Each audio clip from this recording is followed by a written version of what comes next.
And I'm reaching the point now where I'm thinking I might be a hoarder because I'm hanging on to junk that I don't need. It's a Murphy bed for your chickens. Again, I wasn't really worried about it, but now it's getting worse to the point where we need to do something.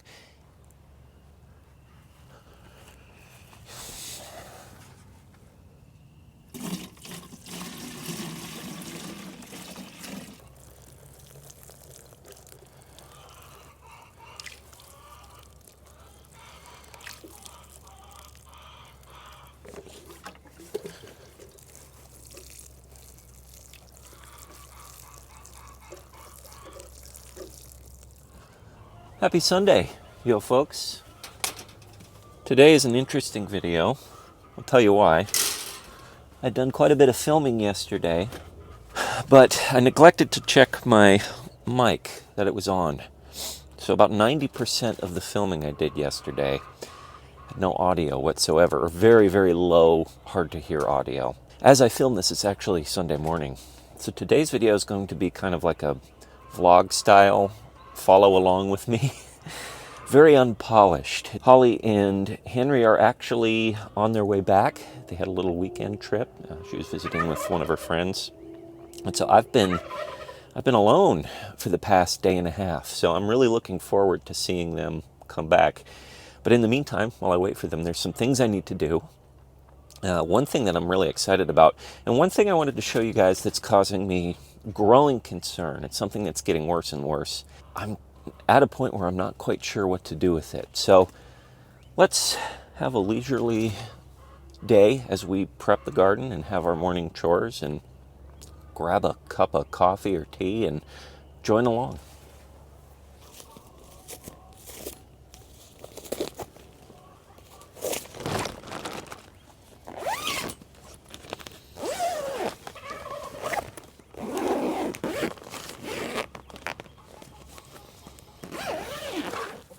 You guys know what this means.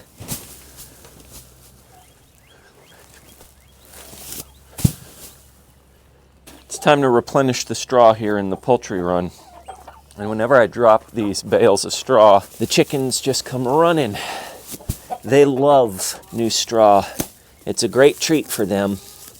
They like to rustle around in it, play in it, kick it around, search it for little things to grub on and eat. It's one of their favorite things in the world, is getting new straw. And so it's always fun to just bring it here, lay it down, and start spreading it out. And honestly, I don't even really need to spread it out that much because they do so much of the spreading for me. And another thing I'll say, it smells great. Freshly baled straw.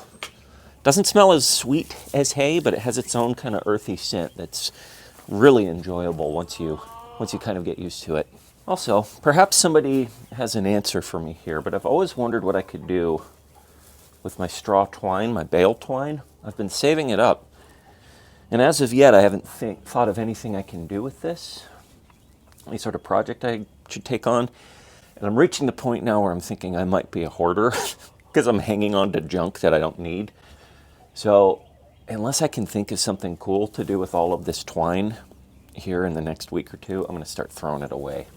So while I used to expend great effort in taking each little square of straw and breaking it apart like this, I've found that, as I was saying, I don't really need to do that much because the chickens do a lot of the work for me. So what I'll often do is just throw one of these squares down in the general area and let them do all the kicking. The actual breaking up the straw is very minimal. We'll set the food aside though, so it doesn't get covered. One area I do like to hit though is inside the coop, their little mobile laying coop, because it gets pretty gross in here. There is a chicken in one of the boxes, so I may need to kick her out, but I do like to try and replace the straw in here on a fairly frequent basis. It gets pretty nasty, but all of this straw is great for composting.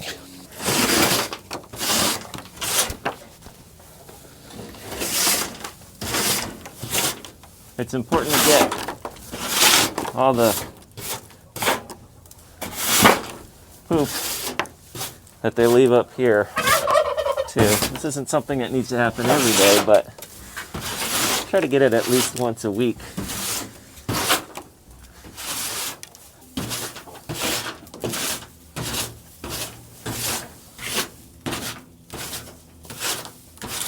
Sorry. Hey, you've already got an egg for me. Hey, baby bird. Sorry. I'll be done forthwith, don't you worry.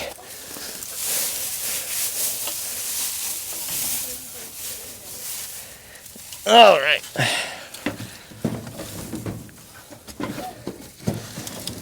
Look how quickly they work. How industrious they are, just from laying a few of those bricks of straw down. How they've spread it out. Just feverishly. They're so excited about this stuff. I'm going to finish spreading these bricks out.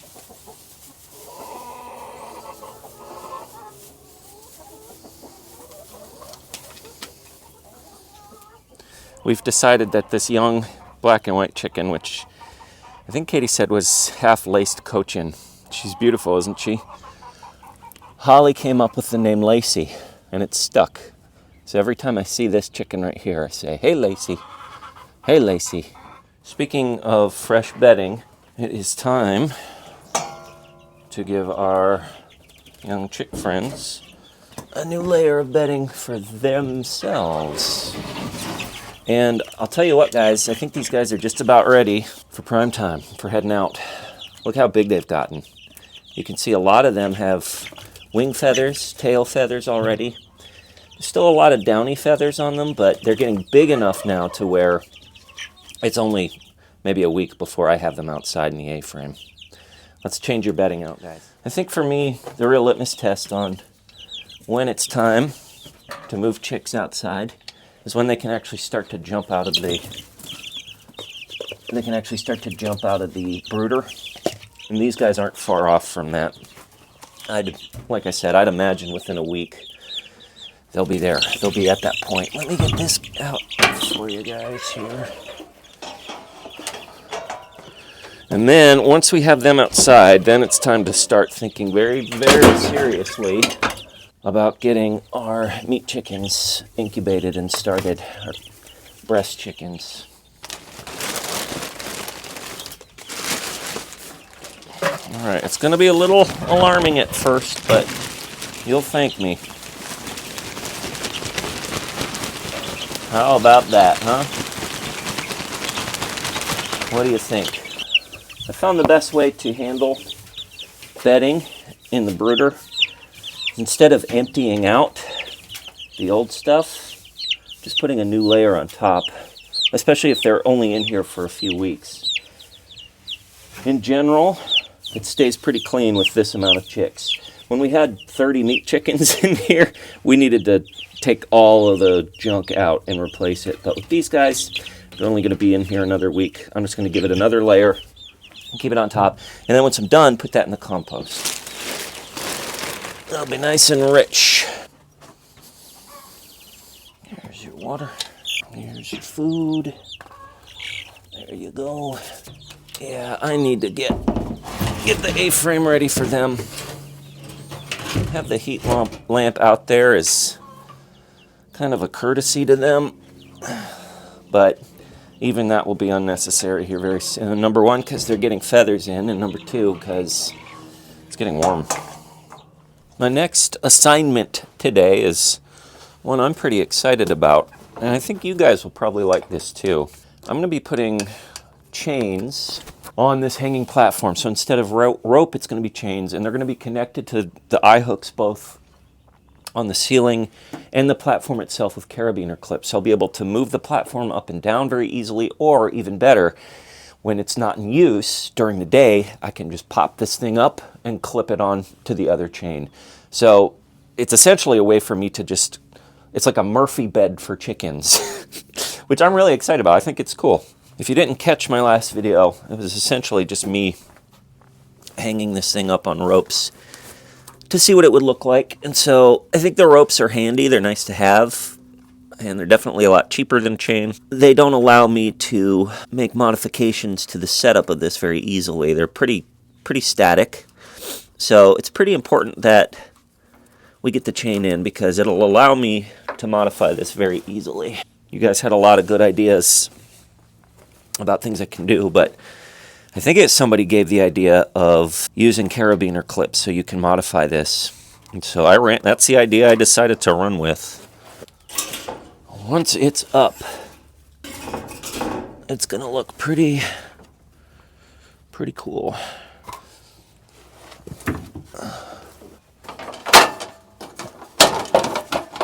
My good old Davy knot did its job. Thank you, Davy. You did well. Now it's time to come down.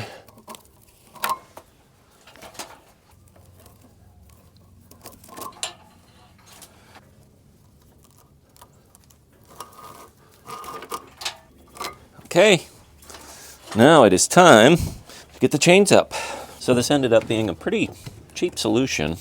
I mean, assuming that it works, but just buying a couple of carabiner clips and 4 lengths of 7-foot chain, which you can see here. I went to Lowe's to do this, and it didn't set me back all that much.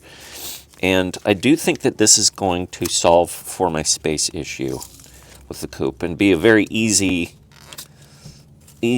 solution to implement. So one of the things that you want to look at whenever you're devising a new piece of infrastructure for your house or your farm or whatever it is that it's something you'll actually go in and use, something that isn't too cumbersome or time consuming. If there's like some crazy new door system that you have set up, but it takes you 5 minutes to get it set up every single time you use it, you're not going to use it. You're just not. The same thing with this idea that I have for the carabiner clips and folding up the roost platform.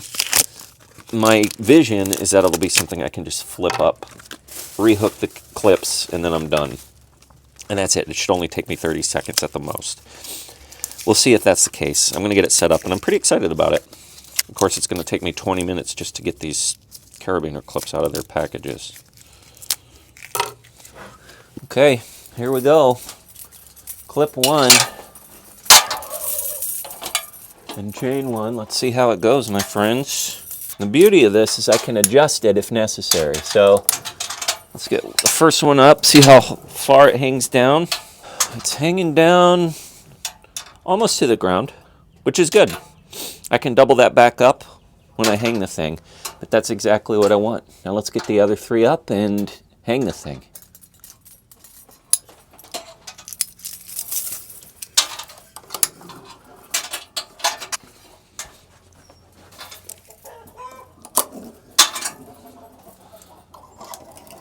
Okay, let's get the ladder out of here and it's showtime.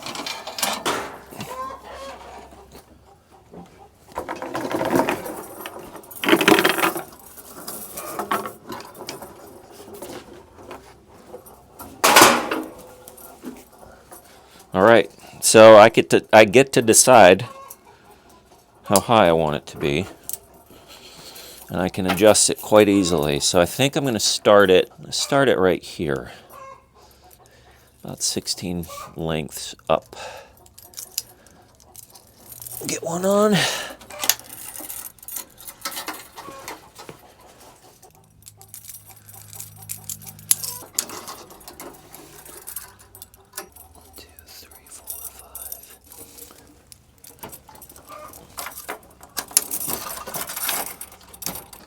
All in all, this looks very sturdy. It's nice and high. It's exactly where I want it to be. Now it's time to flip this thing up and see how easy it is, or alternatively, how cumbersome it is. Again, I want this to be a very easy process every time I come in here in the mornings. I let the chain hang, and I take the clip. Same thing here.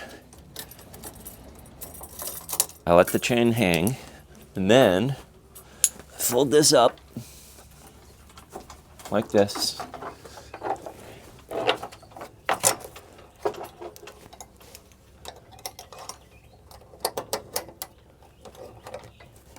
There's one side. And I do the same thing on this side.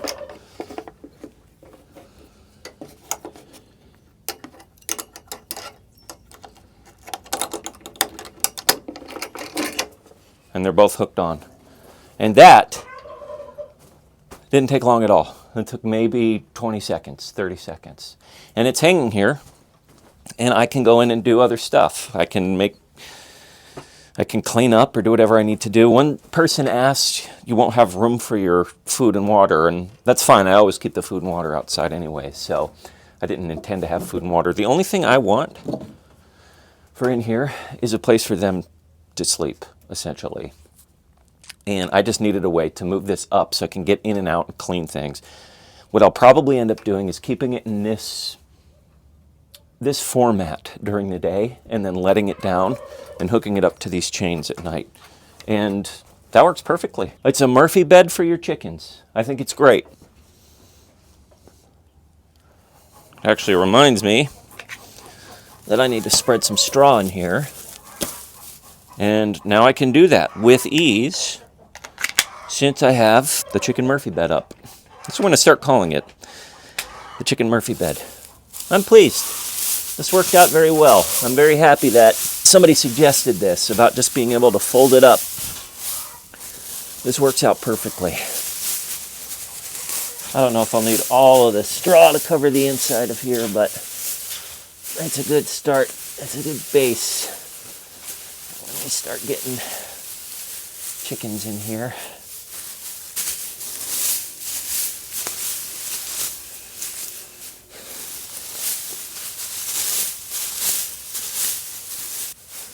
Perfect. What do you think? Not bad, huh? I'm pretty proud of it. There's some other stuff to do, obviously.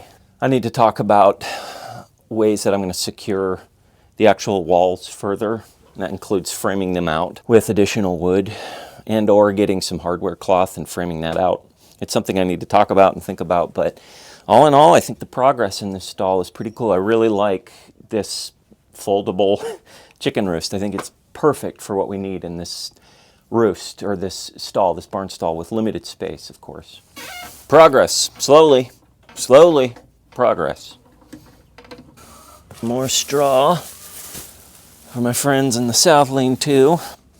And close it up for today.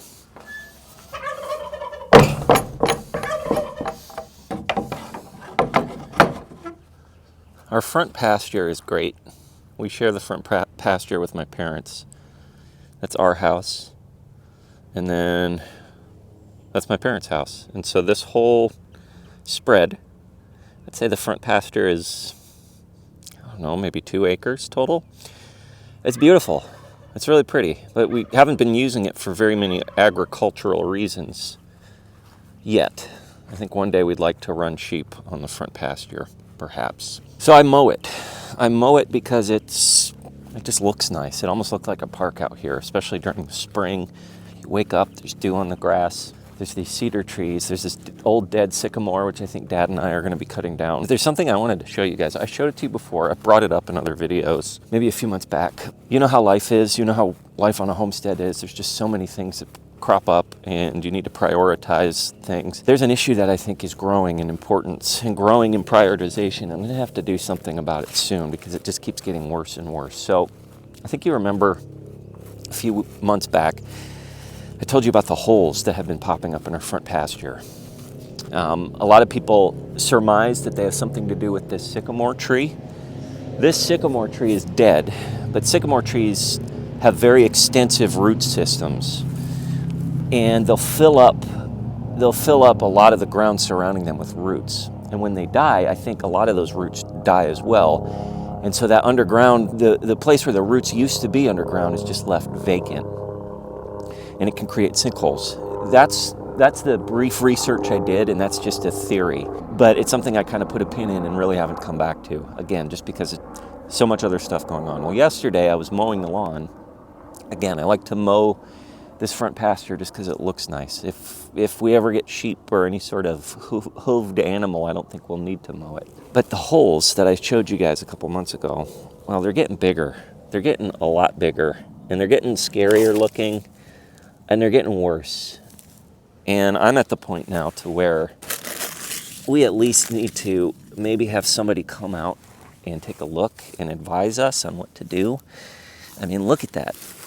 And there's rock right there, which is a good sign, but a lot of it's not rock. A lot of it's just this empty cavern. And they're all in this area, kind of around the base of this sycamore tree. It's a pretty extensive system. I mean, you walk anywhere and you see these big old holes, and they're deep. And so that's concerning on a lot of different fronts. And it's something I wasn't really worried about it, but now it's getting worse to the point where we need to do something.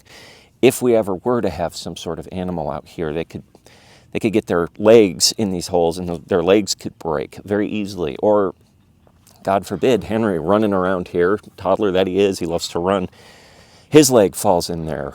Or, you think of worst case scenarios, like a sinkhole opening up. I was doing a watch and wait thing, but I don't know if I can wait anymore or watch anymore. I think we may need to do something soon. I'm thinking like, okay, will we need to get a excavator out and just dig a big hole? And then if we have a giant hole in our yard, then what do we do? I don't know. It's not good though. The one thing I am thankful for, it's not by our house. Our house is on a hill on the property. Same with the barn. The barn's on a hill. And the ground seems pretty solid. In fact, a little too solid. We deal with a lot of rock up there. But down here, where this tree is, down in the bottom of the pasture, this ain't good. And these holes, I mean, I could just walk around and find more. They're all over the place around this tree. Maybe I could get gravel and fill them in. I don't know. Here's another one right here. And there. I could get Dad's little windy camera thing and take a look under them again. Maybe they're animal holes, but we rarely see animals out here scurrying around. We see turkeys walk through here. We see deer come through here. But I rarely see skunks or groundhogs or anything come through here. So I don't think it's a system of animal tunnels. I think it's roots that used to live underground. The roots are dead and rotted away, and now it's just big caves where they used to be. I love my front pasture. I don't want it to be a giant mining pit. So I don't know what to do. I need to talk to a professional soon. And in the meantime, until we can do that, just try and keep Henry from running around down here. Or be careful when I'm mowing down there. I could just picture a situation where I'm mowing and the ground gives way and I'm underground. So that's it for today, folks. I burned an episode. I burned some filming yesterday. So as I said at the outset of this video, this is very unpolished, thrown together. I'm filming this approximately an hour before I'm putting it up. It's, I think, 2:30 or so, 3 o'clock Eastern time, Sunday afternoon. And I typically put my videos up at 4 p.m. Eastern time on Sunday afternoon. So I'm going to bang out a video with this, pop it up. And thank you again for hanging out with us as we continue to move forward, slowly, but forward. Anyways, thanks for hanging out with us, guys. Probably see you on Wednesday. There's always stuff to do here, always projects that we've got going on, and we appreciate the company. We'll see you then.